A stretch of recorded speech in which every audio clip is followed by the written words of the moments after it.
Continuamos con nuestra serie Siria, el Islam y la Biblia, parte 5. Muy bien, vamos a referirnos en esta conferencia acerca del linaje del anticristo, que es muy importante, porque muchas personas han usado por muchos siglos Daniel 26, que dice así: y después de las 62 semanas se quitará la vida al Mesías, mas no por sí. Y el pueblo de un príncipe que ha de venir destruirá la ciudad y el santuario, y su fin será con inundación, y hasta el fin de la guerra durarán las devastaciones. Entonces, han usado este versículo para enseñar que el anticristo surgiría de Europa. Sin embargo, vayamos a examinar el resto de este versículo para determinar de una forma más clara y más correcta el verdadero linaje, ya sea europeo o islámico, de donde surgirá el anticristo. Y dice así el versículo 27: y por otra semana confirmará el pacto con muchos, a la mitad de la semana hará cesar el sacrificio y la ofrenda, después con la muchedumbre de las abominaciones vendrá el desolador hasta que venga la consumación y lo que está determinado se derrame sobre el desolador. Muy bien, aquí vemos claramente que pues la ciudad referida, por supuesto, que es Jerusalén, y el santuario es el templo judío que existía en Jerusalén en tiempos de Jesús. Entonces, el linaje del anticristo está como escondido, o mejor podríamos decir, revelado a través de la frase el pueblo del príncipe. Ahí está la clave. En el año 68 después de Cristo, los judíos se rebelaron contra Roma, por lo que el emperador romano envió a la 10ª legión, comandada por el general Tito, para aplastar esta rebelión. En el cumplimiento completo de la profecía de Daniel 9:26, saquearon Jerusalén y destruyeron completamente el templo. Por causa de que Tito era romano y el ejército pertenecía a Roma, se dedujo que el anticristo saldría de Roma. Pero si volvemos a examinar este versículo de Daniel, es el pueblo del príncipe. Repito, es el pueblo del príncipe que ha de venir y el que realmente destruyó Jerusalén y el templo. Por tanto, es del pueblo de esta invasión de donde el anticristo surgirá o provendrá. Al examinar históricamente la 10ª legión romana, nos dará mucha más luz acerca de nuestra investigación. Mientras que esta 10ª legión sí fue romana y los soldados eran ciudadanos romanos, sin embargo no eran procedentes de la parte occidental del Imperio Romano, sino que pertenecían al lado oriental, el cual es el Medio Oriente, y se localizaba de una forma específica en la ciudad de Constantinopla o actualmente Estambul, en Turquía. El general Tito fue el comandante de todas las legiones orientales y no de las legiones occidentales. La 10ª legión romana, que destruyó Jerusalén y el templo, consistía de soldados árabes, sirios y turcos, muchísimos musulmanes, los cuales eran de todas las naciones, vuelvo a repetir, del Islam. Si observamos un mapa moderno, todo el Medio Oriente es musulmán, excepto Israel. La parte oriental del Imperio Romano pertenecía al Medio Oriente, incluyendo el norte de África, donde también son todos musulmanes. Veamos algunos nombres del anticristo en la Biblia. Por ejemplo, la Biblia menciona varios nombres dados al anticristo, tanto en el Antiguo como en el Nuevo Testamento. Veamos, por ejemplo, en Isaías capítulo 10, versículo 24, una de las menciones más importantes del anticristo y el nombre que se le asigna. Dice así, Isaías 10, versículo 12. Acontecerá que después que el Señor haya acabado, cuando el Señor haya acabado toda su obra en el monte de Sión y en Jerusalén, castigará el fruto de la soberbia del corazón del rey de Asiria. Qué clara aquí es la Biblia, que está hablando exactamente que cuando Dios acabe su obra que comenzó, ¿verdad?, en Jerusalén, y va a terminarla en el monte de Sión cuando venga la famosa guerra del Armagedón, Él castigará el fruto de la soberbia del corazón del rey de Asiria. O sea, al anticristo aquí se le califica como proveniente de Asiria. Se le designa como el rey de Asiria. Vemos nosotros también claramente que tenemos que recordar la perspectiva bíblica, geográfica y espiritual que está centrada en Israel y no en los Estados Unidos ni en Europa. Entonces el anticristo tiene que provenir del norte de Israel, o sea, de Siria, de Irak, de Líbano o de Turquía, pero nunca de Rusia, como se ha de alguna forma equivocada prevalecido esta interpretación, y lo encontramos claramente en el capítulo 10, versículo 8 al 11 del libro de Daniel. Aquí está determinada claramente el futuro o lo que aconteció con el imperio griego. Y vemos en el capítulo 8 de Daniel, versículo 14, que dice la Biblia que cuando esto sucedió, es el versículo 8, Daniel 8, versículo 8. Y el macho cabrío engrandeció sobremanera, pero estando en su mayor fuerza, aquel gran cuerno fue quebrado, y en su lugar salieron otros 4 cuernos notables hacia los 4 vientos del cielo. Aquí está hablando claramente del macho cabrío que está personificando al anticristo y en este momento al imperio griego en la figura de Alejandro el Magno. Sabemos por la historia que cuando el imperio griego cayó, pues se dividió en 4 secciones: en Egipto, en Siria, en Macedonia y en Turquía. Fueron las 4 divisiones del imperio griego con los 4 generales de Alejandro el Magno. Y dice la Biblia que de uno de ellos, o sea, de una de estas 4 divisiones del imperio griego, que vuelvo a repetir, fueron Egipto, Siria, Macedonia y Turquía. De una de estas 4 divisiones, dice la Biblia, salió un cuerno pequeño, que en el capítulo 7 de Daniel se menciona como el anticristo, que creció mucho hacia el sur y hacia el oriente y hacia la tierra gloriosa. Observemos con cuidado que este cuerno pequeño no creció hacia el norte. O sea, la Biblia vuelve otra vez a corregirnos y nos vuelve otra vez de una forma específica a determinar que el origen del anticristo será al norte de Jerusalén. Y a continuación el versículo 9 dice, y de uno de ellos salió un cuerno pequeño, que es el anticristo, que creció mucho al sur y que al oriente y a la tierra gloriosa, y se engrandeció hasta el ejército del cielo, parte del ejército y de las estrellas, echó por tierra y las pisoteó.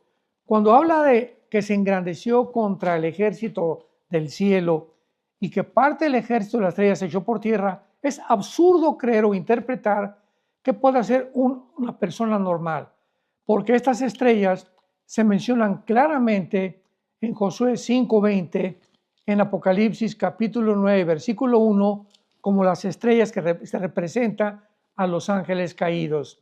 Entonces vemos claramente, ¿verdad?, que ya es muy clara la forma que la Biblia nos muestra de dónde el anticristo va a provenir.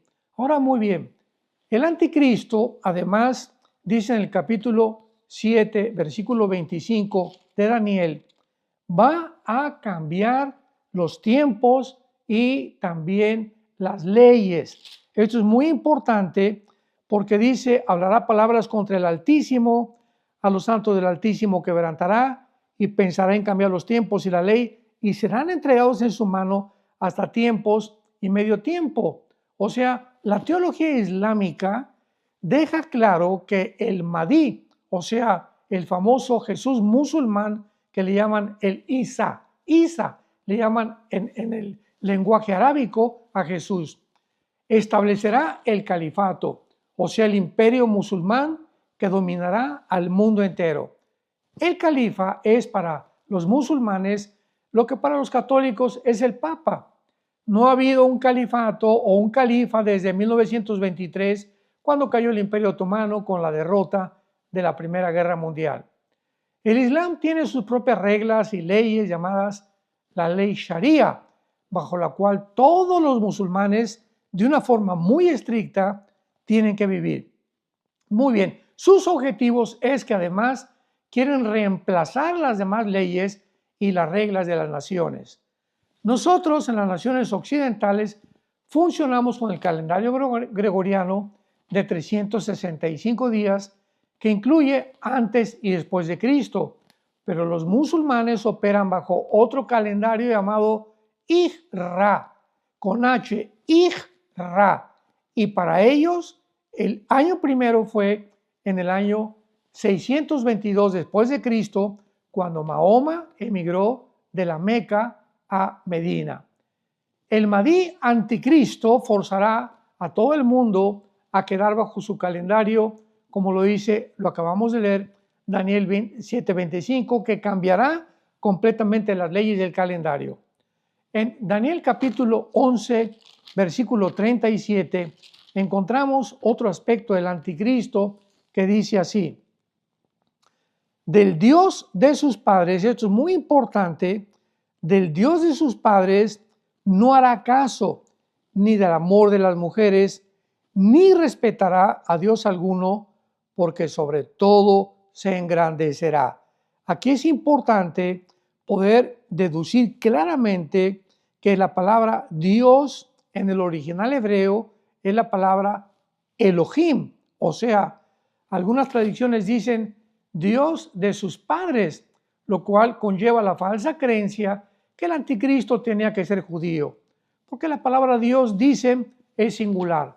Sin embargo, la palabra hebrea usada aquí es Elohim, que es un plural, o sea, dioses y no Dios, por lo cual debería leerse el anticristo no hará caso de los dioses de sus padres.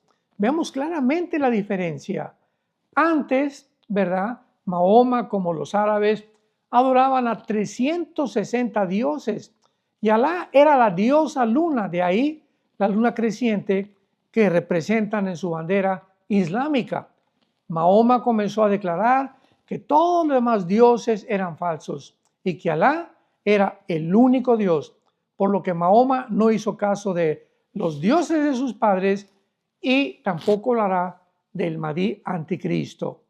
Ahora vemos también a continuación que el anticristo en el mismo versículo no hará caso del amor de las mujeres. Estas palabras se han prestado a tres diversas interpretaciones. La primera es que el anticristo será un homosexual. La segunda, que no hará caso por el deseo de las mujeres judías que quieran dar luz al Mesías. Y la tercera es que el Islam es opresivo, cruel y menospreciativo hacia las mujeres. El Islam enseña que las mujeres solo tienen la mitad del cerebro. Eso es lo que enseña el Islam, que el hombre la puede abandonar en cualquier momento y bajo cualquier pretexto, y que solo dos mujeres pueden testificar contra un hombre. Una mujer musulmana no puede casarse con un hombre no musulmán, pero un hombre sí puede casarse con una mujer no musulmana. Si una mujer musulmana comete adulterio, el marido la puede cortar, le puede cortar la cabeza y la puede matar a pedradas. Además, los hombres musulmanes reciben en el paraíso cuando mueren a 72 vírgenes. Esto se encuentra en el Corán, en la Sura 78, versículo 31. Por lo cual no nos sorprende que los hombres musulmanes quieran morir como mártires. Y podemos preguntarnos en este momento, ¿por qué las mujeres o por qué hay mujeres musulmanas suicidas con bombas? ¿Qué las motiva? La respuesta es el miedo. Mahoma enseñó que Alá le había dicho que el infierno estaba lleno de mujeres, lo cual ha asustado a las mujeres musulmanas. Morir e ir al infierno sin haber muerto como mártires.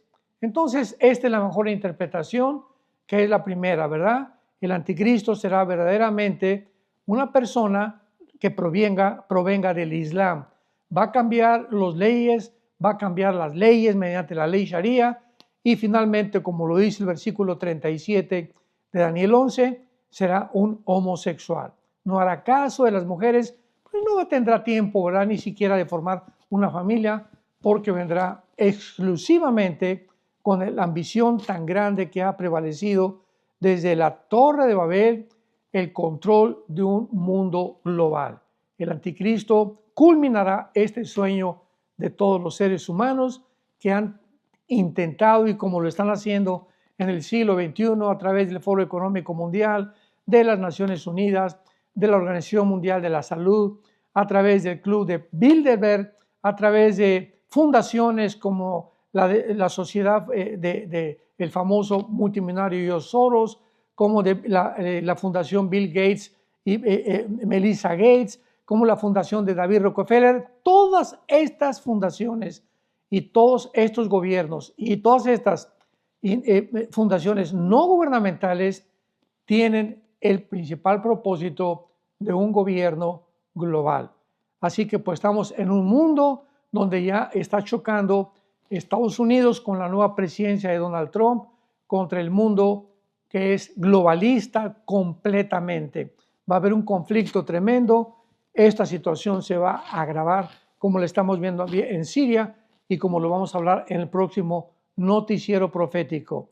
El mundo está en un hoyo express y voy a repetir, yo lo percibo de esta manera: el patriota o el mundo patriota o el mundo nacionalista que representa actualmente Estados Unidos contra un mundo globalista de los medios de comunicación, de los gobiernos, de las fundaciones, de las sociedades secretas que están tratando de impedir que nadie pueda restringir la pavimentación del surgimiento del próximo dictador mundial, que será el anticristo. Tenemos que orar por los gobernantes, como la Biblia dice en 1 Timoteo capítulo 2, del 1 al 4.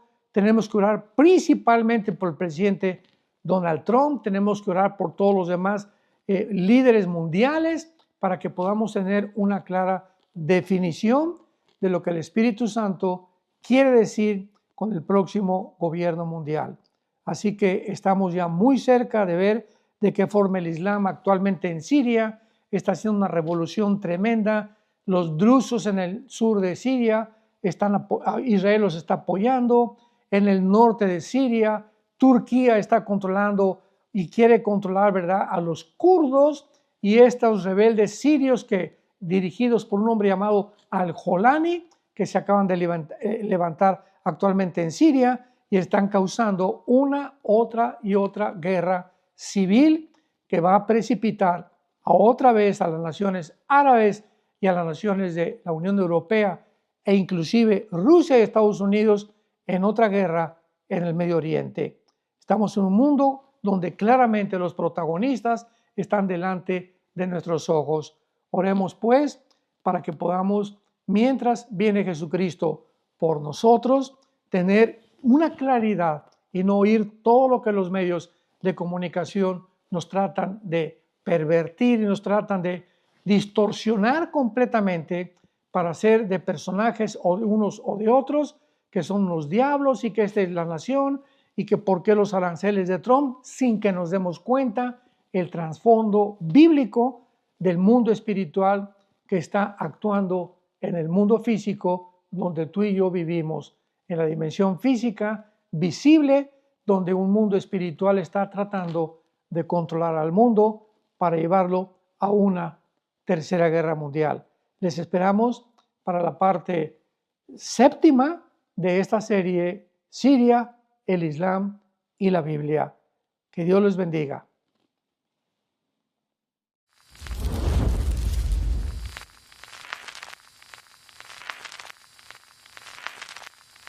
Hola, ¿qué tal? Me da mucho gusto saludarles y quisiera simplemente comunicarles que gracias a todos ustedes a través de todas las naciones del mundo que aman la palabra de Dios y que realmente están interesados en que nosotros como organización Vida Nueva para el Mundo y Armando Alducin Ministries continuemos predicando el Evangelio de la Gracia de Jesucristo y que podamos nosotros continuar haciéndolo gracias a sus donaciones. Este año cumplimos 46 años de ministerio, 46 años donde hemos predicado, hemos enseñado, hemos tenido seminarios y de diferentes formas de estudios bíblicos alrededor del mundo y hemos pensado y considerado de una forma fiel el Evangelio de la sana doctrina de Jesucristo. Nosotros, con todas estas donaciones, tenemos que sostener pastores, misioneros, obras, equipos de televisión y aún continuamos buscando la manera de poder elevar este ministerio. Hasta este momento quiero que ustedes estén enterados que no tenemos una sola propiedad como organización y así hemos trabajado durante 46 años porque le damos la importancia a la evangelización, a las misiones y también a los hombres de Dios para levantar más pastores. Le damos las gracias y que pueda Dios con su gracia tocar sus corazones y que puedan ustedes invertir en un terreno donde es fructífero, porque creemos que ha producido bastante buen fruto para la gloria de Dios. Gracias, muchas gracias por sus aportaciones y por las donaciones que sabemos ustedes continuarán haciendo para que podamos continuar siendo fieles en la predicación del Evangelio de la gracia de Dios. Que Dios les bendiga.